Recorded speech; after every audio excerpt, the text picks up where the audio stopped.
नमस्कार। जय हिंद, जय भारत, जय श्री राम। मैं वीरेंद्र कुमार अधिवक्ता और आज मैं पुनः आप लोगों के समक्ष 77वां गणतंत्रता दिवस के अवसर पर कुछ अपना उद्बोधन लेकर प्रस्तुत हूँ। आज यह हमारा देश का परंपरा रही है कि आज के दिन हम आज़ादी के जितने भी रणबांकुरे थे, आज़ादी के जितने भी सिपाही थे, स्वतंत्रता संग्राम के जितने भी नायक थे, हम सबको याद करते हैं और उनके प्रति आभार व्यक्त करते हैं। यह हमारा देश की परंपरा रही है। लेकिन हम आज़ाद भारत के जितने भी समाज सेवक रहे हैं या समाज सेवक हैं या देशभक्त हैं और देश के जो आज़ाद भारत में नैतिक उत्थान के लिए, समाज के नैतिक प्रगति के लिए और समाज में व्याप्त भ्रष्टाचार और नैतिकता का स्तर जो गिरते जा रहा है, उसके लिए समर्पित होकर के समर्पण भाव से लड़ने वाले लोगों को हम उपेक्षा करते हैं।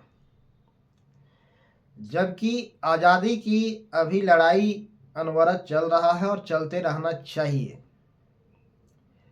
सही मायने में हम सब इस बात से वाकिफ़ हैं कि आज भी देश में पूर्णतः आज़ादी नहीं है। इस पर बहुत सारी बातें लोगों द्वारा कहा गया है, लेकिन मैं संक्षिप्त में अपनी बात आप लोगों के समक्ष रखना चाहूँगा। इस बात से हम सब विदित हैं कि जितना अंग्रेज़ों ने भारत को नहीं लूटा, उससे कई गुना ज़्यादा भारतीयों ने भारतीयों को लूटा। नो डाउट, इसमें कोई संदेह नहीं है। आज़ादी से पूर्व जब हम अंग्रेज़ों के आगमन के समय भारत के परिदृश्य पर नज़र डालें तो भारत की स्थिति कोई ज़्यादा अच्छा नहीं था। एक सुदृढ़ शासन तंत्र हमारे देश में नहीं था। यदि एक सुदृढ़ शासन तंत्र होता, एक सुदृढ़ शासन व्यवस्था होता, तो अंग्रेज़ों का मजाल नहीं कि वह भारत में अपना पांव पसारते और भारत में अपना साम्राज्य स्थापित कर सकते थे। तो हम अंग्रेज़ों के आगमन के समय भारत के परिदृश्य पर नज़र डालें तो स्पष्ट होगा कि भारत में कोई अच्छा शासन व्यवस्था नहीं रहा होगा, एक मजबूत शासन व्यवस्था नहीं रहा होगा। परस्पर स्वार्थ में लिप्त रहे होंगे यहाँ के राजा महाराजा और आपस में झगड़ रहे होंगे। जनता का किसी नेता के साथ, किसी राजा के साथ पूर्ण समर्थन भी नहीं रहा होगा, क्योंकि वे जनता का पूरा हितैषी रखने वाला महाराजा या राजा नहीं रह रहा होगा।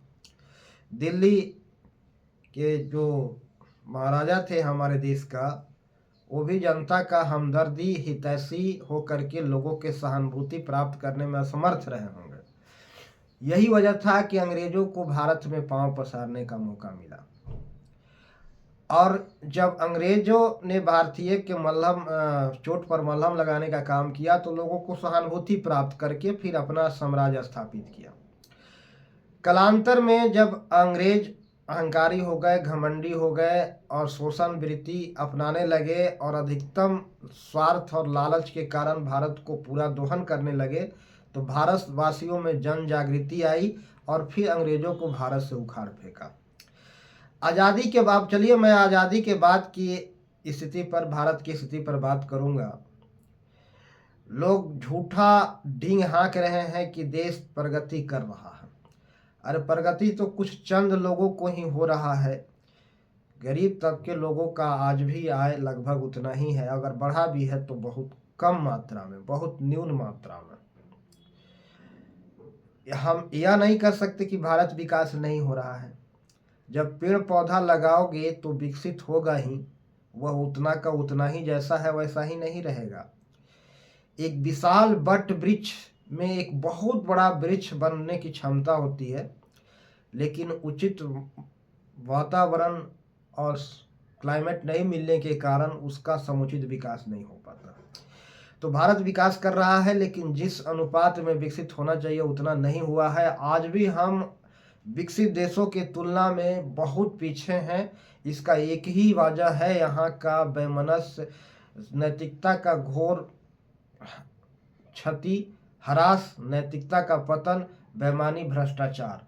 और इसके अलावा और दूसरा कोई वजह है ही नहीं भारत के विकास में बाधक बनने का। नैतिकता का पूरा पतन हो रहा है और इंसानियत का पूरा पतन हो रहा है। ये वही वजह है कि भारत में घोर भ्रष्टाचार है, और यही वजह था कि भारत पर अंग्रेजों ने अपना शासन स्थापित किया था, भारत में अपना साम्राज्य स्थापित किया था। आज भी वही वजह है। तो आज़ादी के बाद आज़ाद भारत के सिपाही, मतलब वो सिपाही नहीं जो पुलिस में भर्ती हैं, देश के हितैषी रखने वाले तमाम राजनेता को आज हम अपेक्षा नहीं करेंगे। इस देश में कुछ गुने चुने नाम रहे हैं जो सामाजिक बुराइयों के खिलाफ अनवरत संघर्ष करते रहे हैं, समाज में व्याप्त भ्रष्टाचार के खिलाफ और इंसानियत और मानवता को जो दबाने का जो प्रयास किया जा रहा है, उसके खिलाफ राष्ट्र हित में पब्लिक के दिल में रह करके लोगों के लिए समर्पित होकर के धर्म की लड़ाई लड़ा है और इंसानियत को पतन होने से बचाया है, नैतिकता का ह्रास होने से बचाने के लिए हमेशा संघर्षरत रहा है। आज उनको भी याद करने की ज़रूरत है और उनके प्रति भी आभार व्यक्त करने की ज़रूरत है।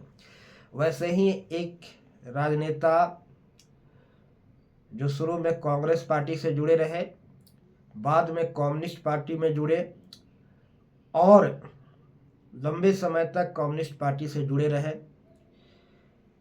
और उन्होंने एलएलबी के पढ़ाई करके वकालत पेशा में भी आए और सेंट्रल गवर्नमेंट काउंसिल के 15 साल तक वकील भी रहे, हाई कोर्ट में भी 15 साल तक सेंट्रल गवर्नमेंट काउंसिल के वकील रहे। कहा जाता है कि दुनिया में आते तो सब लोग हैं, लेकिन बहुत कम ही लोग हैं इस समाज में जो जहाँ रस बस रहे होते हैं, जहाँ उनका बसना होता है, वहाँ समाज में अपना लोगों से एक अलग छवि और पहचान बना पाते हैं। बहुत कम ही लोग होते हैं दुनिया से अलग हट करके अपना एक अलग पहचान बना के जाते हैं, ऐसा बहुत कम ही लोग हैं।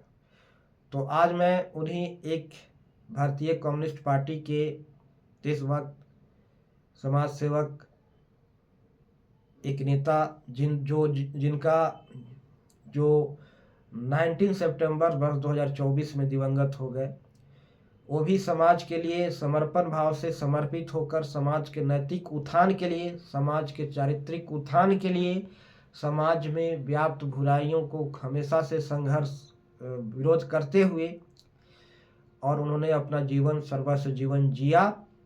पूरे जीवन में समाज हित की भावना से प्रेरित होकर के समाज के कल्याण के लिए अपनी भूमिका का निर्वहन किया और समाज में सही आज़ादी स्थापित करने के लिए उन्होंने अपना जीवन योगदान दिया। और अब संपूर्ण जीवन समाज के कल्याण के लिए, समाज में सही मायने में आज़ादी स्थापित करने के लिए उन्होंने अपना संघर्ष किया था। ऐसे मौके पर आज हम उनको भी याद करेंगे और उनके प्रति आभार व्यक्त करेंगे। वह शख्स का नाम स्वर्गीय अशोक सिंह था, जिन्होंने आज़ाद भारत में एक आज़ाद भारत में एक सामाजिक नैतिक कल्याण के लिए उन्होंने अपना संपूर्ण जीवन अपना योगदान दिया। और उन्होंने लंबे समय तक झारखंड हाई कोर्ट में सेंट्रल गवर्नमेंट काउंसिल के अधिवक्ता रहे। और सबसे मूल बात यह है कि उन्होंने कभी किसी व्यक्ति, कितने ही बड़ा अधिकारी क्यों न हो, कितने ही बड़ा नेता क्यों न हो, किसी के सामने वह आंख चुरा करके बात नहीं किए। आंख में आंख डाल करके सबसे बात किए, आंख चुरा करके नहीं।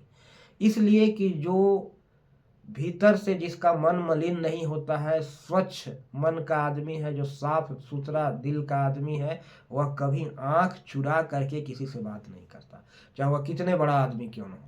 और मैं पूरे दावा के साथ कह सकता हूँ, भले ही एक बात किसी लोगों को पसंद नहीं आए, कि झारखंड स्टेट बार एसोसिएशन में, झारखंड बार काउंसिल में जितने भी सदस्य झारखंड स्टेट बार काउंसिल के, उनके जैसा दूसरा कोई और अधिवक्ता अभी तक नहीं हुआ।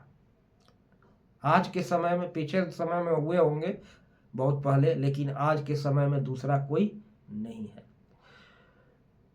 तो इन्होंने अपना संपूर्ण जीवन समाज कल्याण के लिए समर्पित होकर के समाज के लिए काम किया। और ऐसे और भी कुछ लोग होंगे।